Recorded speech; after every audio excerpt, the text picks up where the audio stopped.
Part 1. The Ordinary Evening.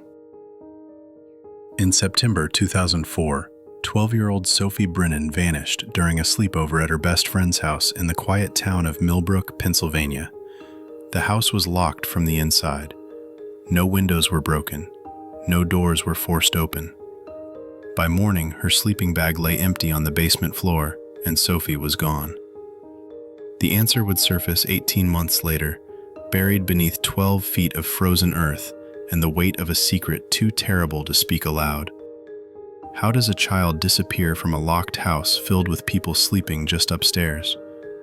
How does a girl evaporate from a basement recreation room with no exit except the stairs that led past her best friend's parents' bedroom door? Millbrook, Pennsylvania sits nestled in the Allegheny foothills, a town of fewer than 3,000 souls where everyone knows everyone's business, or thinks they do. In September 2004, the maple trees were just beginning to turn amber and rust, and Friday night. Football games lit up the high school field like a beacon, drawing the whole town together.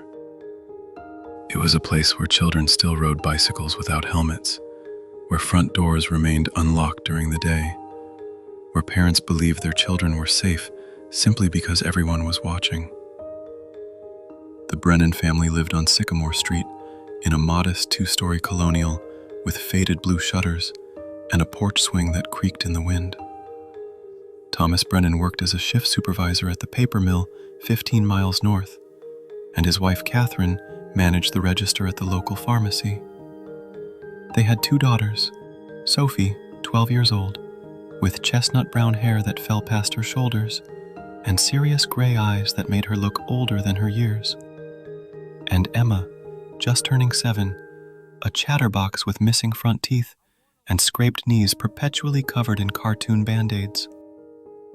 Sophie was quiet by nature, the kind of child who preferred books to crowds, drawing to sports, thoughtful silence to constant chatter.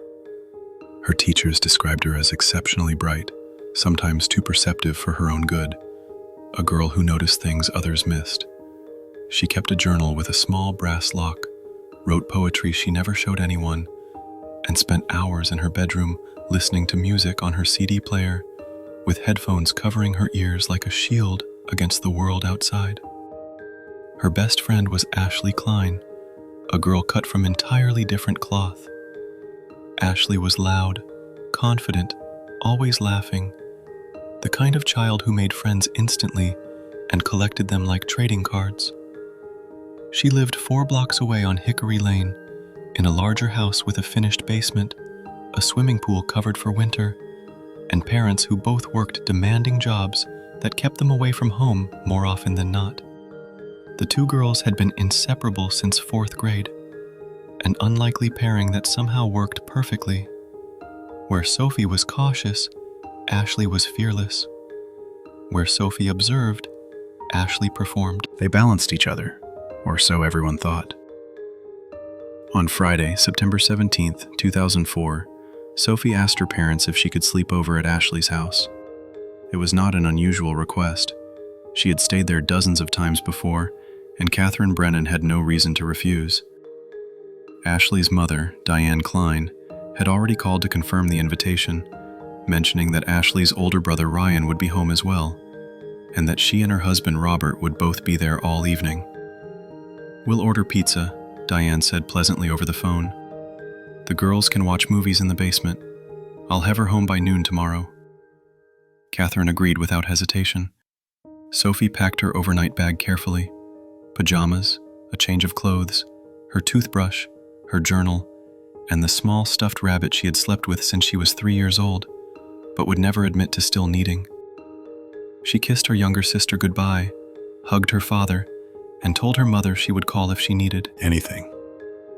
"Be good," Catherine said, smoothing Sophie's hair back from her forehead. "And remember your manners." Sophie rolled her eyes with the practiced exasperation of a 12-year-old. "Mom, I know." Those were the last words Catherine Brennan would ever hear her daughter speak. At 6:30 that evening, Thomas drove Sophie the 4 blocks to Ashley's house. The sun was setting behind the trees, casting long shadows across the manicured lawns of Hickory Lane. The Klein house stood at the end of a cul-de-sac, a sprawling brick ranch with white trim and a two-car garage. Ashley burst out the front door before Sophie even got out of the car, shrieking with excitement as if they had not just seen each other at school 7 hours earlier. "Come on, come on!"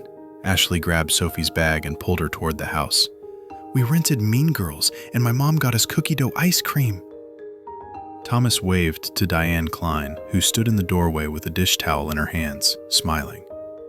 She waved back. Everything looked normal. Everything looked safe.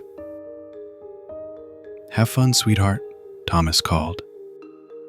Sophie turned and waved once, her small hand silhouetted against the porch light, and then she disappeared inside. The evening unfolded exactly as planned, at least according to the statements given later. Diane ordered 2 large pizzas from Carmine's, the only pizzeria in town. The girls ate in the basement rec room, sitting cross-legged on the carpet in front of the television. Robert Klein came home around 8, loosening his tie as he descended the basement stairs to say hello to Sophie. Ashley's older brother Ryan, 17 years old and home for the weekend from his first semester at community college, stayed mostly in his room upstairs playing video games, the muffled sounds of gunfire and explosions leaking faintly through the ceiling. The girls watched their movie, giggled, painted each other's nails with glittery purple polish, and whispered secrets in the dark the way 12-year-old girls do. Around 10:30, Diane came downstairs to tell them it was time to settle down. She found them in their sleeping bags already, flashlight beams crossing in the darkness as they read magazines.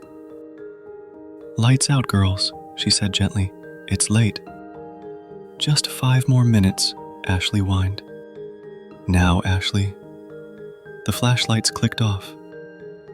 Diane stood at the bottom of the stairs for a moment, listening to the rustling of sleeping bags, the whispered goodnights.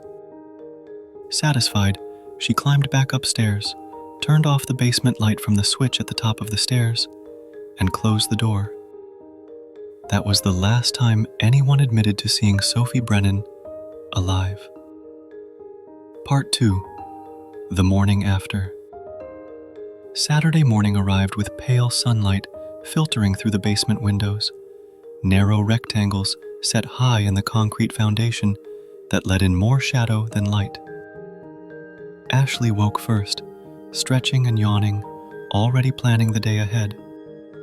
They would make pancakes, maybe walk to the convenience store for candy, maybe call some other friends to come over.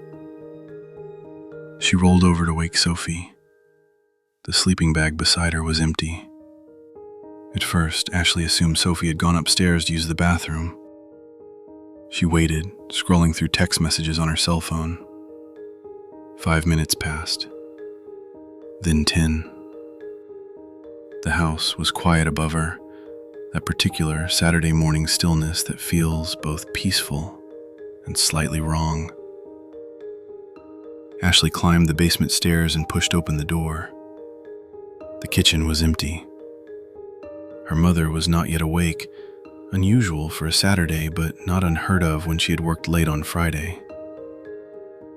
Ashley walked down the hallway to the main bathroom. The door stood open, the light off, no one inside. A small thread of unease began to pull tight in her chest. She checked the living room, the den, even peeked into her parents' bedroom where her mother and father were still asleep, her mother's arm draped across her father's chest. No Sophie.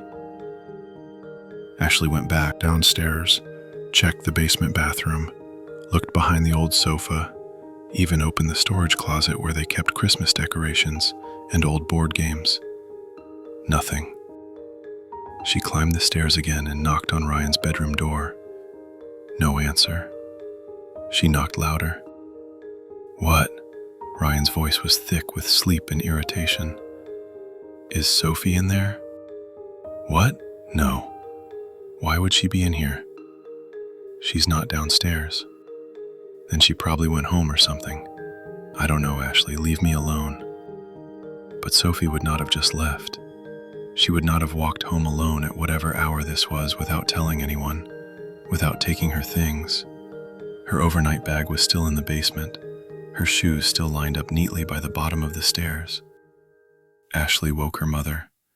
Diane Klein came downstairs in her bathrobe, hair mussed from sleep, expecting to find Sophie curled up somewhere reading, or perhaps already in the kitchen making toast. The empty sleeping bag gave her pause. She called Sophie's name, her voice echoing slightly in the unfinished portions of the basement. No response. Maybe she went outside?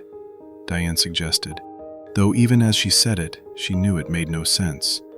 The back door was still locked from the inside, deadbolt engaged. The front door, the same. She checked anyway, walking through every room of the house, opening closets, looking in places a 12-year-old girl could not possibly fit. Sophie Brennan was not in the house. At 9:15 that morning, Diane called the Brennan home. Catherine answered on the second ring, her voice cheerful. Is Sophie ready to be picked up?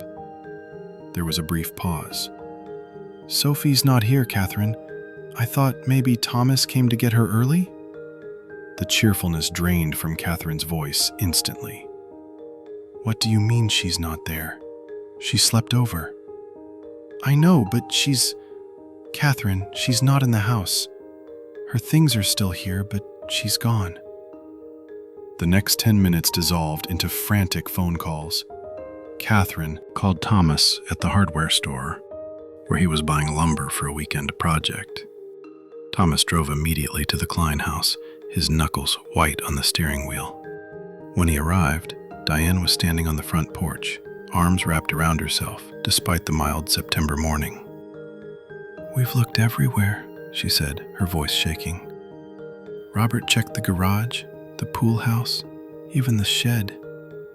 She's not here, Thomas. I don't understand how she could have left.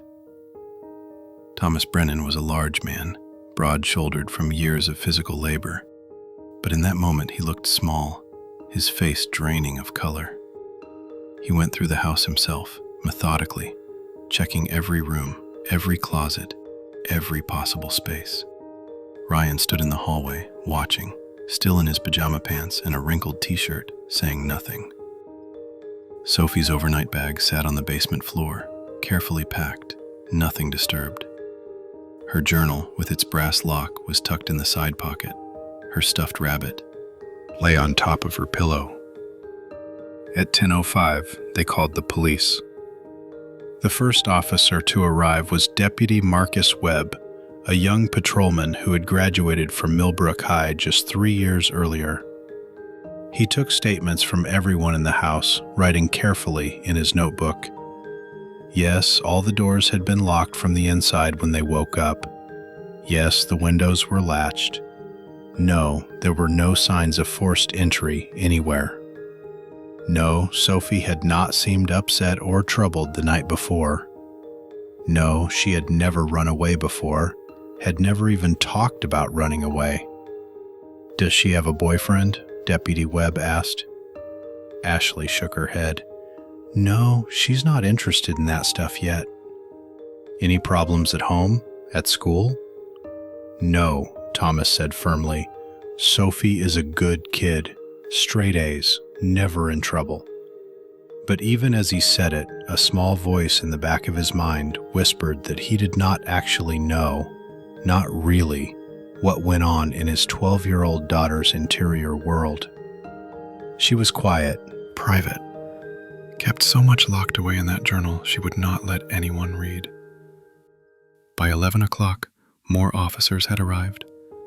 The basement was photographed, measured, searched for any evidence of struggle or forced exit. They found nothing. The windows were too small for even a child to fit through, and besides, they were locked from the inside.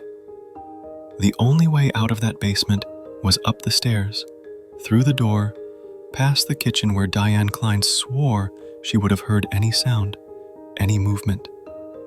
And yet, somehow, Sophie had vanished. The police captain, a graying man named Theodore Walsh, who had worked missing persons cases in Pittsburgh before semi-retiring to Millbrook, arrived just before noon. He listened to the statements again, walked through the house himself, stood for a long time in the basement, staring at the empty sleeping bag. "Let's expand the search," he said finally.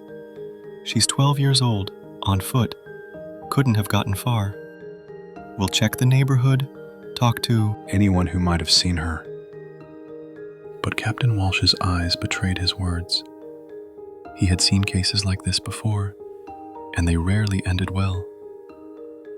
By mid-afternoon, volunteers from the town had gathered at the fire station. Search parties were organized into grids. They combed through backyards, checked every garage and shed, walked the creek that ran behind Hickory Lane, peered into storm drains and culverts. Someone brought search dogs, German shepherds trained for tracking. The dogs caught Sophie's scent in the basement, followed it to the top of the stairs, then lost it completely in the kitchen. It was as if she had simply stopped existing at that spot. The local news picked up the story by evening.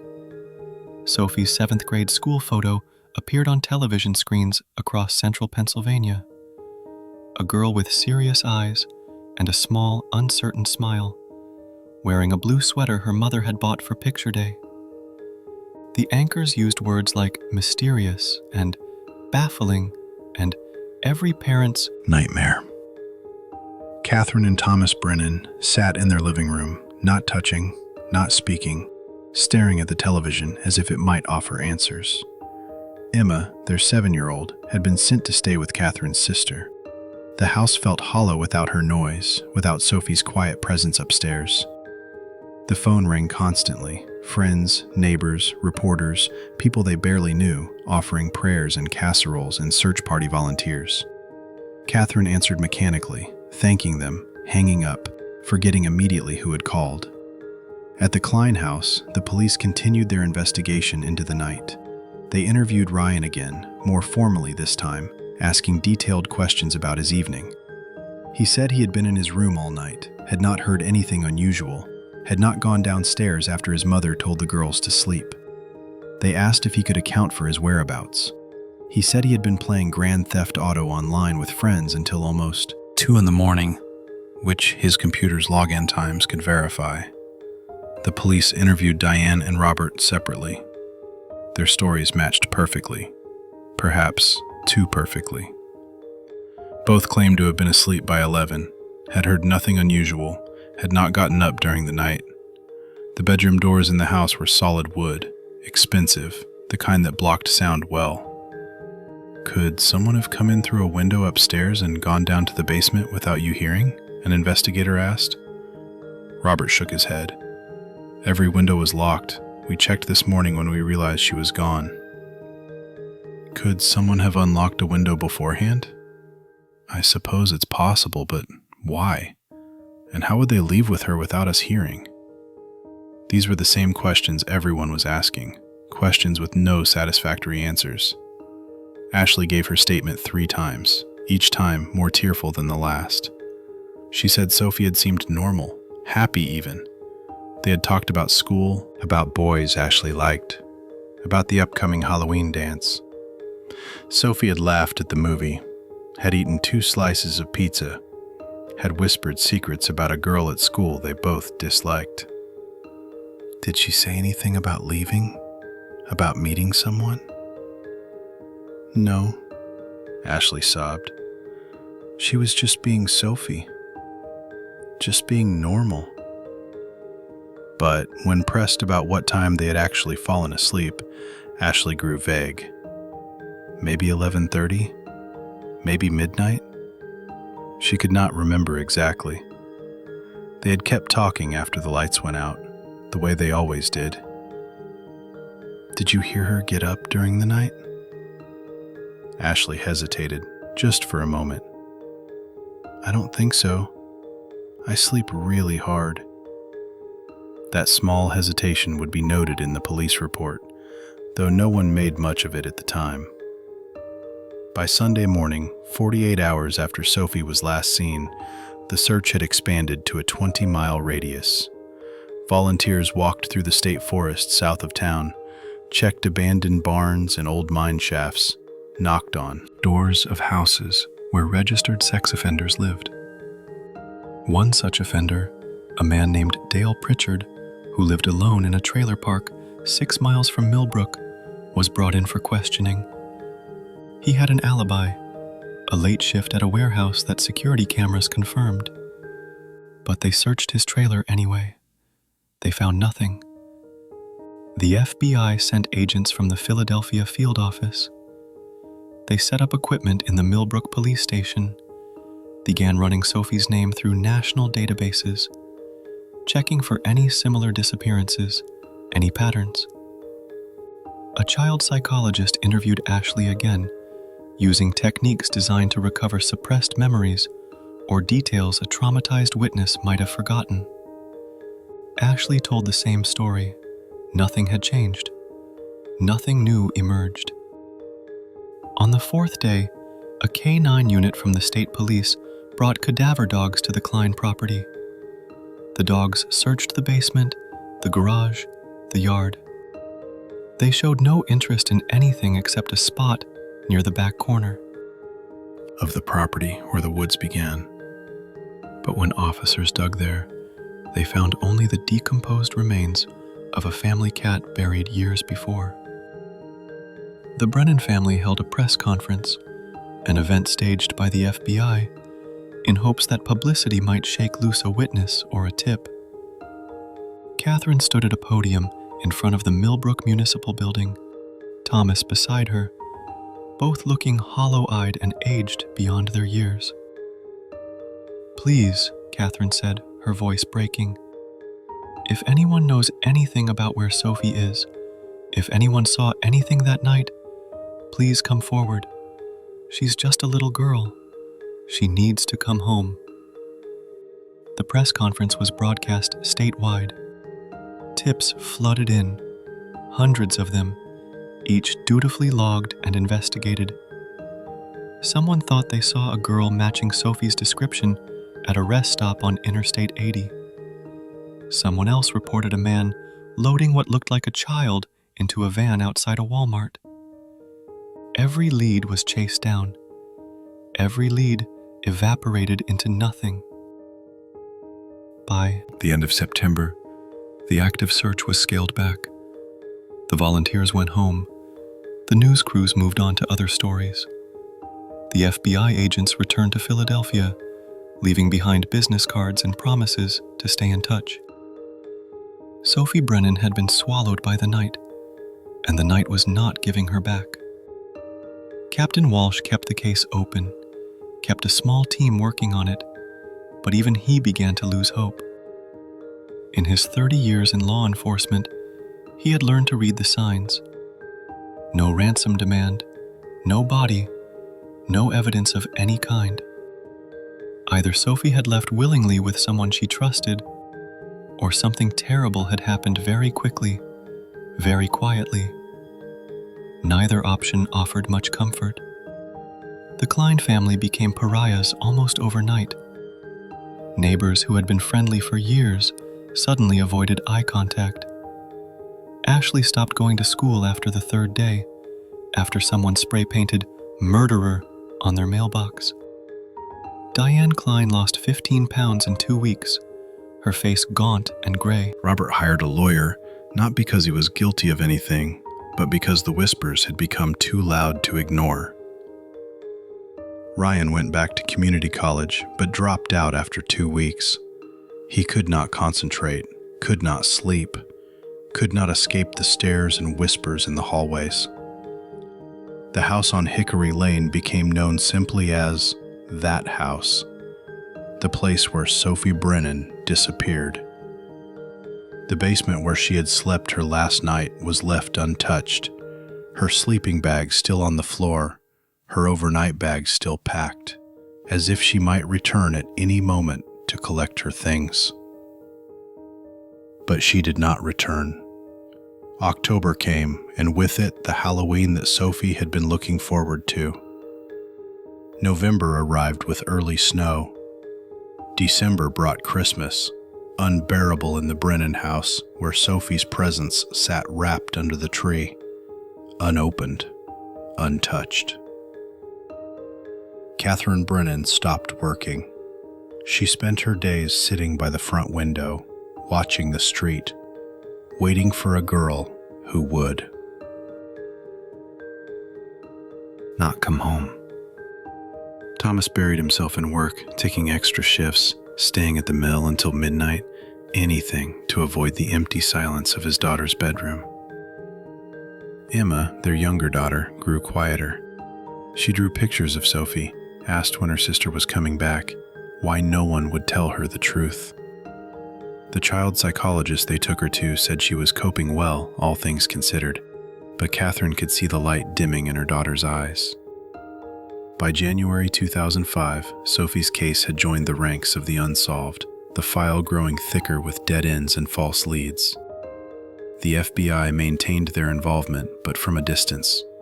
Captain Walsh kept a photograph of Sophie on his desk, looked at it every morning when he came in, and every evening before he left. "We'll find you," he would whisper to the photograph.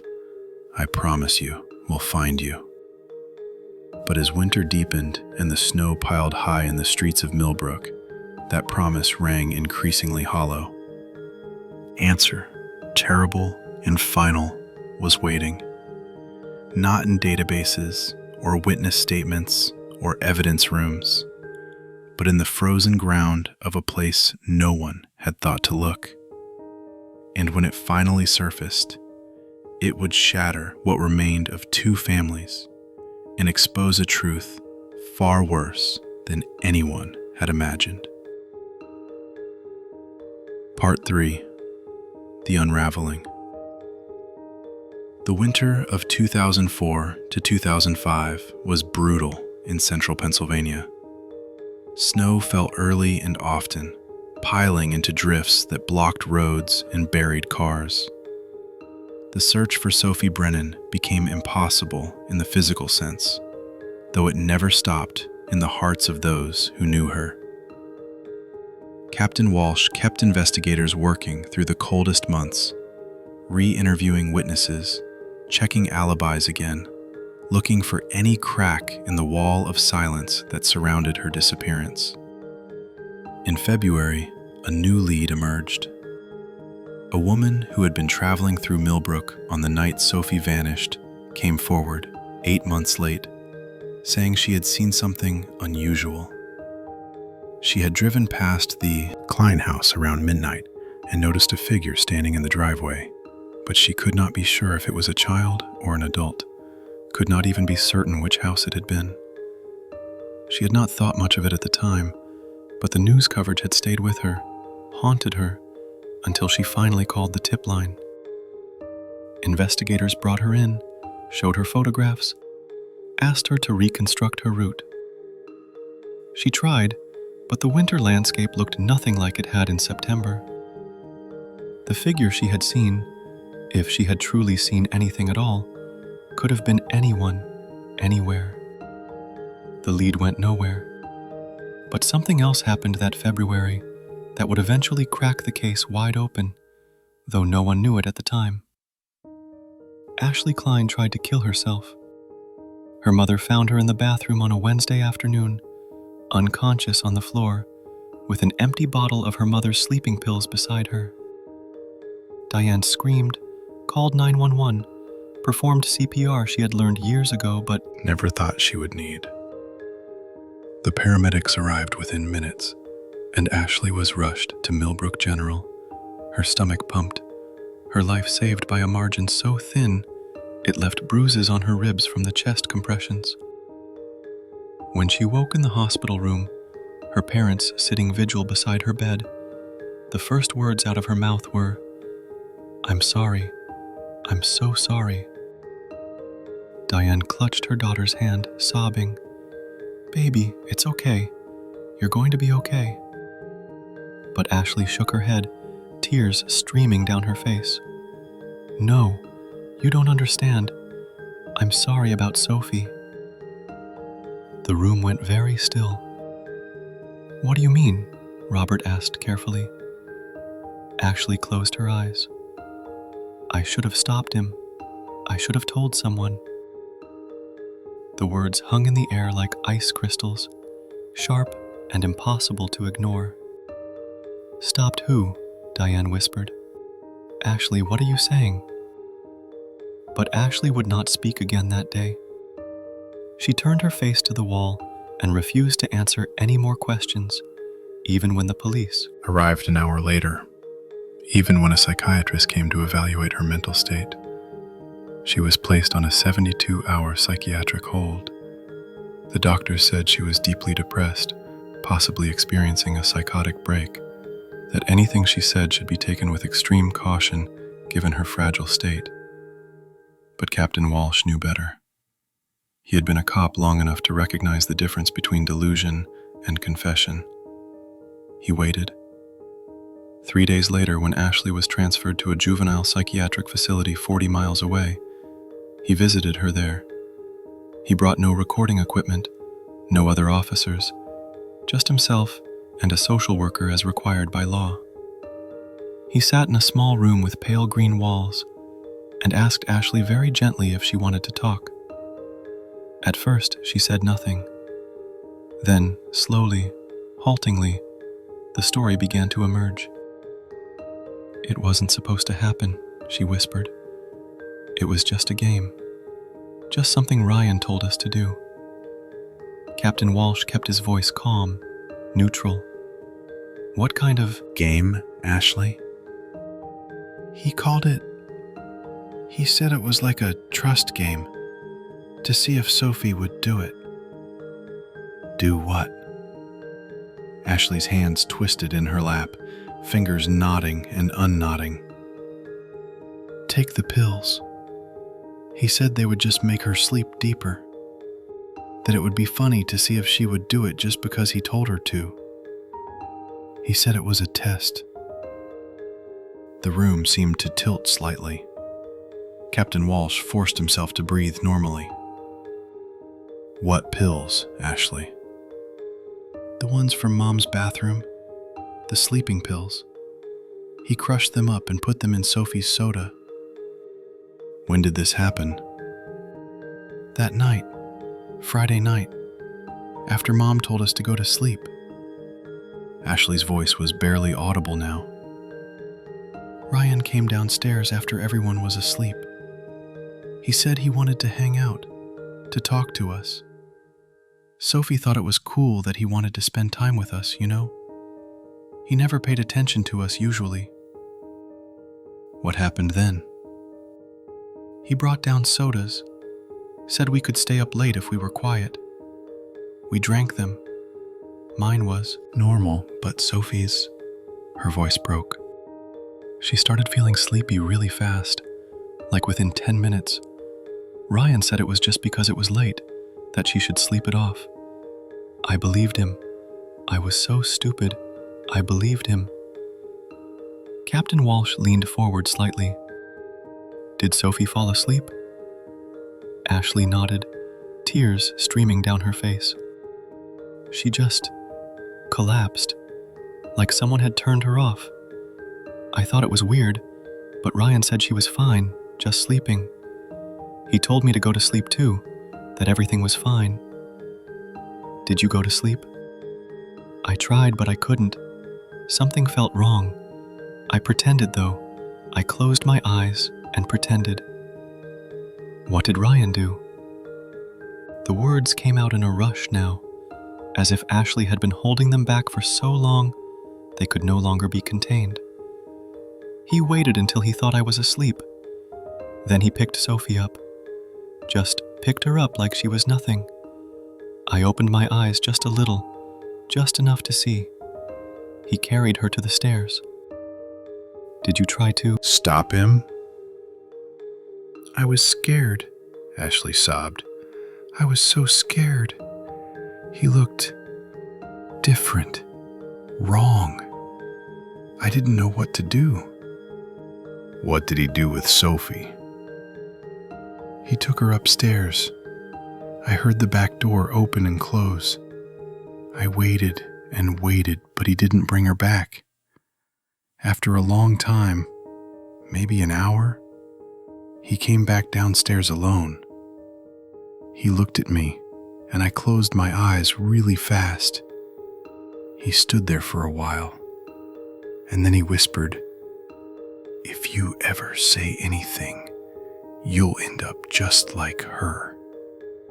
They'll never find you either." The confession spilled out in fragments, pieces of a nightmare Ashley had been living with for 5 months. She described how she had lain there in the dark, paralyzed with fear, listening to Ryan move around upstairs, hearing the garage door open and close, hearing a car engine start and then fade away. When morning came and Sophie was gone, Ashley had said nothing. She had been terrified, convinced that Ryan would kill her too if she spoke.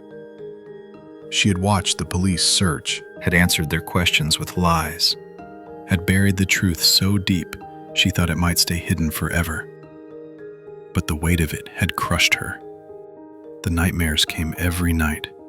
Sophie's face, Sophie's voice, Sophie's empty sleeping bag. The guilt aided her until she could not bear it any longer.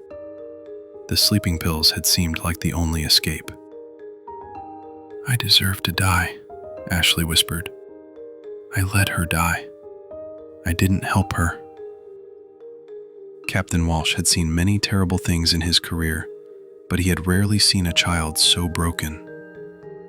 He wanted to comfort her, to tell her it was not her fault, but he could not. Not yet. Not until he knew the full truth.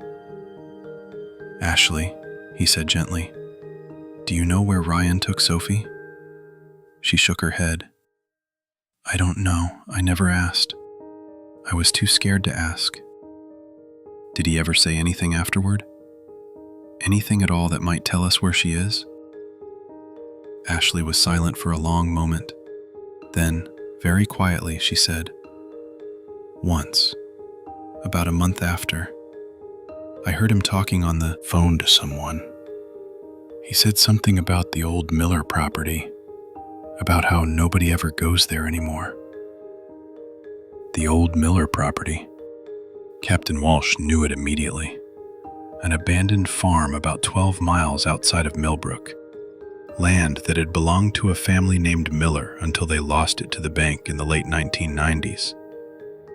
The house had burned down years ago, leaving only a foundation and a few outbuildings slowly being reclaimed by the forest. The property had been on the search grid initially, but only the structures had been checked, not the land itself. Hundreds of acres of woods and fields, any of which could hide a secret.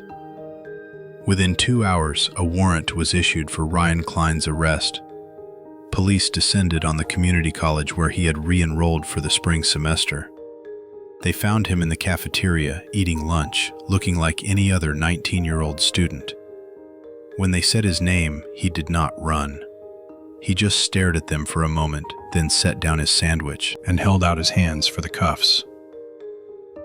"I wondered when you would figure it out," he said. Part 4. The Confession. Ryan Klein was interrogated for 14 hours straight. Though by law they had to give him breaks, had to allow him access to the lawyer his parents hired with money they did not have. But Ryan barely spoke to his lawyer. He seemed almost relieved, as if he had been waiting for this moment.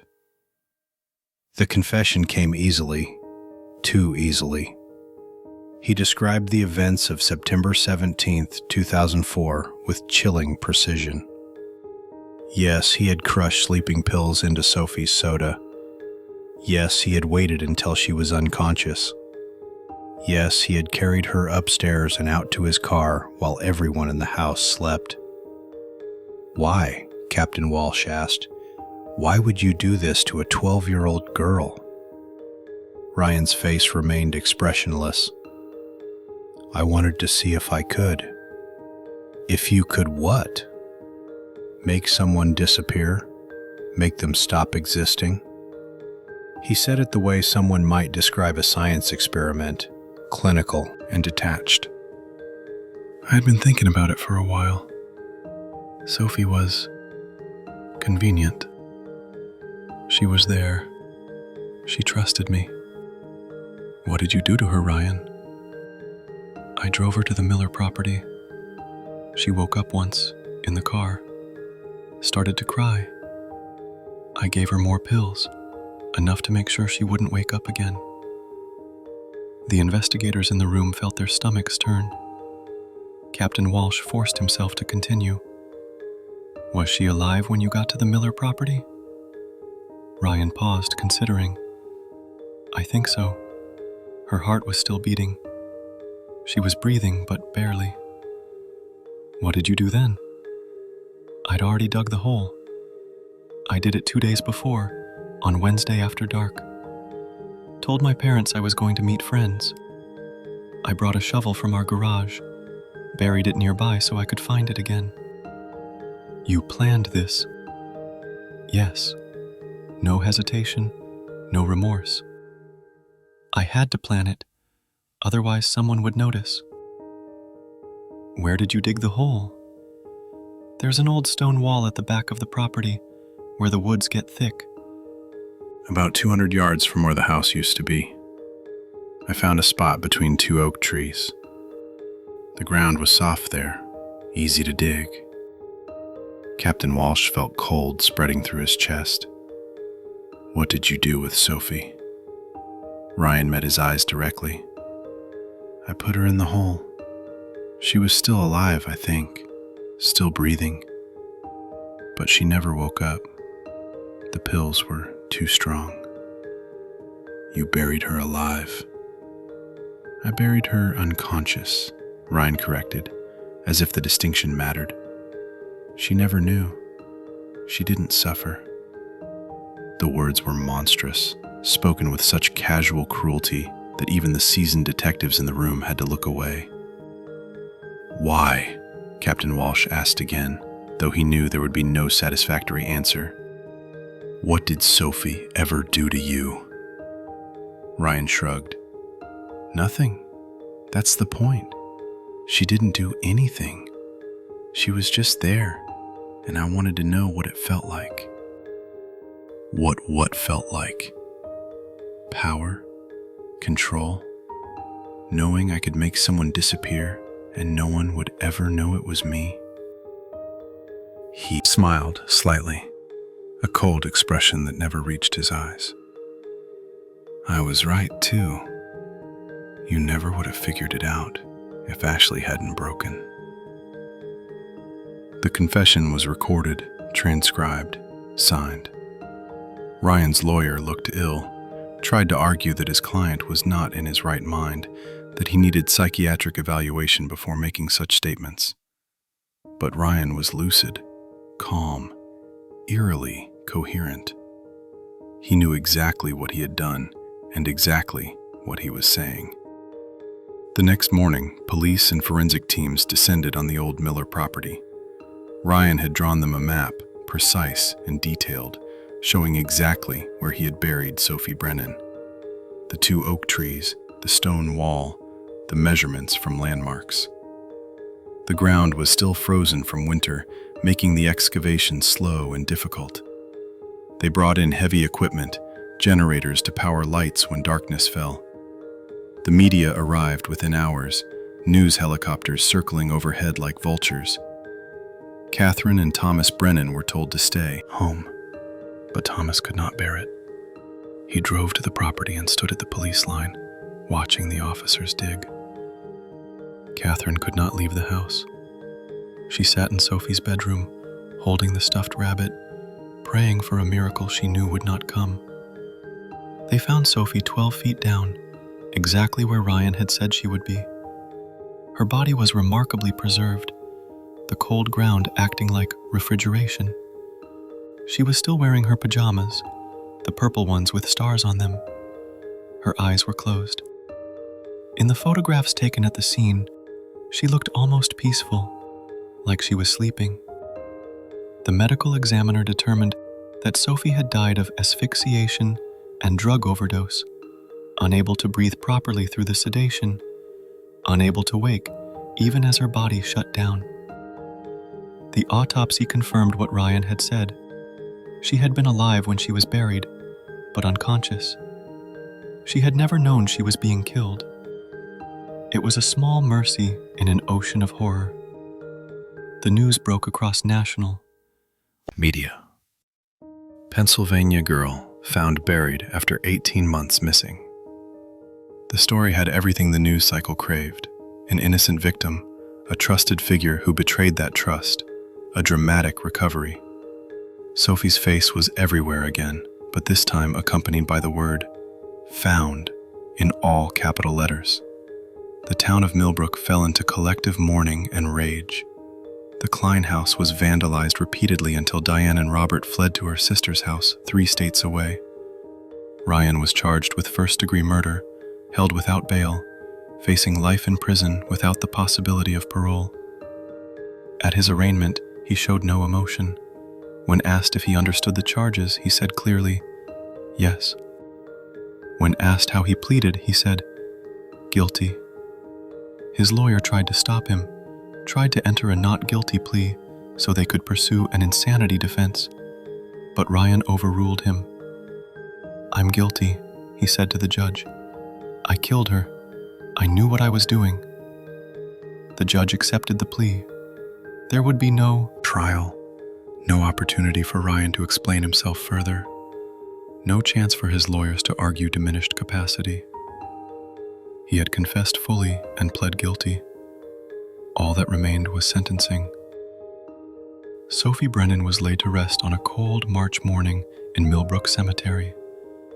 The entire town came, hundreds of people in black, standing in the snow as the small white casket was lowered into the ground. Catherine collapsed at the graveside and had to be carried away. Thomas stood like a statue, tears streaming down his face. Emma clutched tight against his side. The headstone they chose was simple: Sophie Marie Brennan, 1992 to 2004. Beloved daughter and sister, the stars are brighter now. Ashley Klein was released from psychiatric care 2 weeks later. She returned home briefly, but could not bear to stay in Millbrook. Her parents eventually moved away, changed their last name, tried to build a new life where no one knew what their son had done. Ashley herself disappeared from public record. Name changed, her past erased as much as possible. Some said she never recovered. Some said she ended up in and out of mental hospitals for years. Some said she eventually found peace. No one knew for sure. Ryan Klein was sentenced to life in prison without the possibility of parole.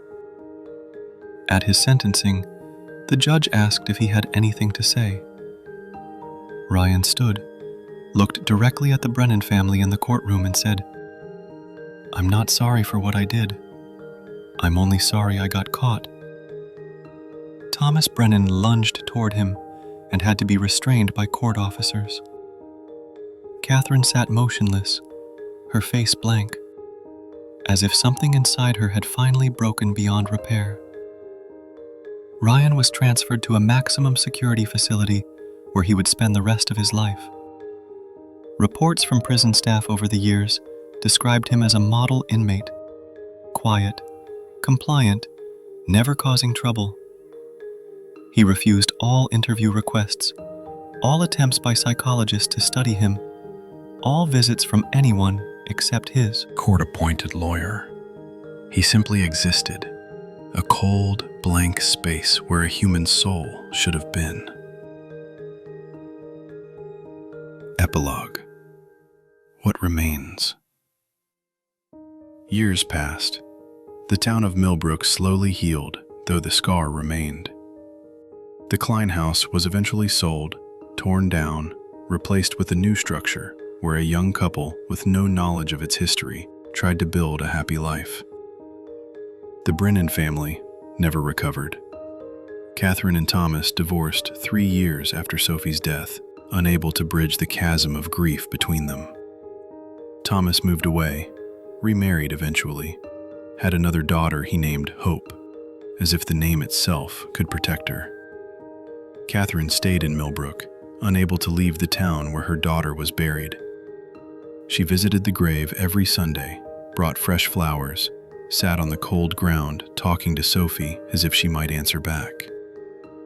Emma, Sophie's younger sister, grew up haunted by a sibling she barely remembered. She struggled through her teenage years, fell into drugs briefly, Pulled herself out through sheer determination. By her 20s, she had become an advocate for missing children, working with organizations that helped families navigate the nightmare of a missing child. "I do it for Sophie," she said once in an interview. "I do it so no other family has to wait 18 months to know." The case became a teaching tool in FBI training programs, an example of how even in a locked house, even with people nearby, a predator can strike if given the opportunity. It highlighted the importance of listening to children, of taking seriously even the smallest inconsistencies in witness statements. Ashley Klein's early hesitation when asked if she had heard anything during the night, that tiny pause, had been a red flag no one had pursued hard enough. The case also raised questions about sibling dynamics, about the ways older siblings can manipulate and terrify younger ones into silence. Ryan Klein himself became a subject of study for criminal psychologists, trying to understand psychopathy in young offenders. But he never cooperated with their research, never offered any insight into his motivations beyond the chilling simplicity of, "I wanted to see if I could." Some experts theorized he was a nascent serial killer, that Sophie would have been only the first if he had not been caught. Others believed it was a singular act of pure evil, born from some unknowable darkness in his mind. No one could say for certain. What everyone agreed on was this: Sophie Brennan had been betrayed by someone she should have been able to trust, in a place she should have been safe, surrounded by people who should have protected her. Her last hours were spent unconscious, unaware, sinking into darkness in a hole in the ground, while 12 feet above her, life went on without her. In the end, the most haunting aspect of Sophie's case was not the horror of how she died, but the terrible simplicity of it. No grand conspiracy, no complex plot, just a teenage boy with something broken inside him, and a 12-year-old girl who happened to be in the wrong place at the wrong time. The sleeping bag where Sophie had laid down that last night remained in the evidence room for years, preserved in a plastic bag with a case number written in black marker. Eventually, it was released back to the family. Catherine could not bear to look at it, so Thomas took it, drove it far out into the countryside, and burned it in a field where no one could see. He watched the purple fabric curl and blacken in the flames, watched the stuffing turn to ash and blow away on the wind. When there was nothing left but smoke and cinders, he got back in his car and drove home. The toy rabbit that Sophie had brought with her that night, the one she had slept with since she was 3 years old, was buried with her, tucked under her folded hands. In her journal, the one with the brass lock that Catherine finally opened months after the funeral, they found Sophie's last entry, Written the afternoon before she went to Ashley's house. "Going to Ashley's tonight. Mom is being weird and emotional about it like she always is. I wish she would just let me grow up. Sometimes I feel like she thinks something bad is going to happen to me just because I leave the house. Nothing ever happens in Millbrook. It's the most boring place on earth. I'll be fine."